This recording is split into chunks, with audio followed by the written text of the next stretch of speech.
Animal sacrifice. In all ancient religions of the world, the ritual of animal sacrifice has remained a great means of attaining the nearness of the Almighty. Its essence is the same as that of the zakah, but it should not be regarded as analogous to wealth. It is essentially a vow of pledging one's life and is fulfilled by the animal we sacrifice on behalf of our life. History of animal sacrifice. The history of sacrifice begins with Adam sallallahu alaihi wasallam. According to the Quran, when two of his sons, Abel and Cain, presented their offerings to the Almighty, one of them was accepted and the other was not. It is explicitly mentioned in the Bible that Abel on this occasion had offered the sacrifice of some firstborn of his flocks of goats and sheep.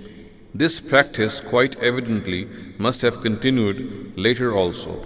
Consequently, there exist signs and remnants in all ancient religions which corroborate this fact.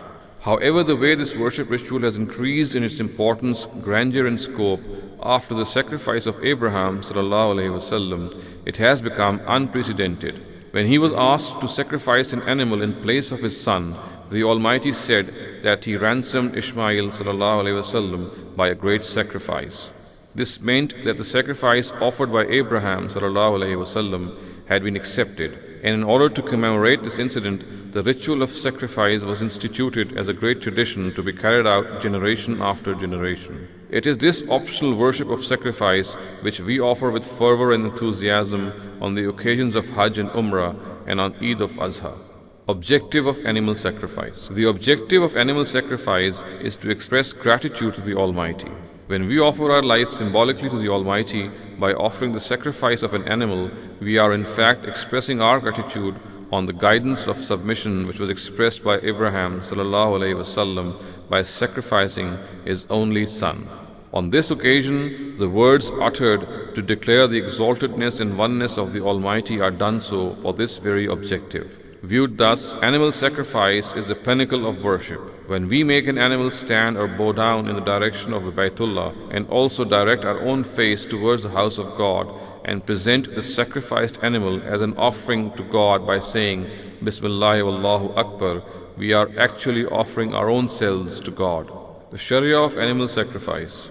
The Sharia regarding animal sacrifice can be stated thus. 1. All four-legged animals which are cattle can be sacrificed. 2. Sacrificial animals should not be flawed and should be of appropriate age. 3. The time of animal sacrifice begins after offering the Eid prayer on the 10th of Zulhajj, which is the Yawmun Nahr. 4. The days fixed for animal sacrifice are the same as have been appointed for the stay at Mina once the pilgrims return from Muzdalifah. In religious parlance, they are called the days of Tashriq. Besides animal sacrifice in these days, the Sunnah has been instituted that takbirs should be declared at the end of each congregational prayer. Being an absolute directive, the words of the takbir have not been fixed. 5.